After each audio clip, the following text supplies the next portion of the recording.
Il est arrivé un soir d'automne. Sac à dos troué, regard fatigué. Julien l'avait croisé dans la rue. Il lui a tendu une clé, une assiette chaude, et il lui a dit « Tu peux rester ».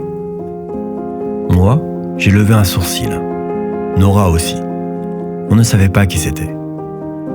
Et Julien n'a rien expliqué, pas ce soir-là. Le garçon est resté. Il dormait beaucoup, ne parlait pas, se fondait dans le silence de la maison. Et puis un soir, autour d'un thé, Julien nous a raconté. Il y a longtemps, il était arrivé chez un homme inconnu. Pas vraiment un ami, pas tout à fait un étranger. Juste quelqu'un qu'il avait vu, vraiment vu, et qui lui avait dit « Tu peux rester ». Julien n'avait rien à offrir à l'époque. Il dormait, beaucoup. Il oubliait de manger, ou mangeait sans faim. Mais peu à peu, il s'était remis à cuisiner, à arroser les plantes du salon, à chantonner parfois, tout bas, comme si quelque chose en lui reprenait souffle. Il est resté quelques mois, pas plus. Puis, il a quitté les lieux, le cœur un peu plus droit.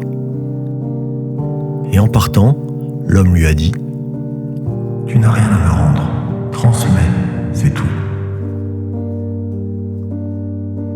Depuis, Julien gardait cette phrase au chaud, comme un bout de ficelle au fond d'une poche. Et ce soir-là, il l'a simplement déroulée. Le garçon est resté un moment. Il n'a pas dit grand-chose. Mais un jour, il a cuisiné pour nous. Un autre, il a réparé un tiroir bancal.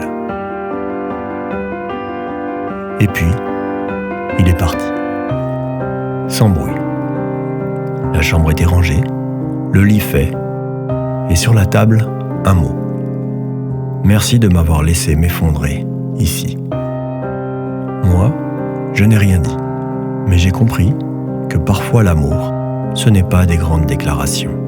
C'est une lumière dans la cuisine, une assiette chaude et une porte qu'on ne referme pas trop vite. Ce n'est peut-être pas arrivé, mais c'est vrai quand même. Vrai quand même.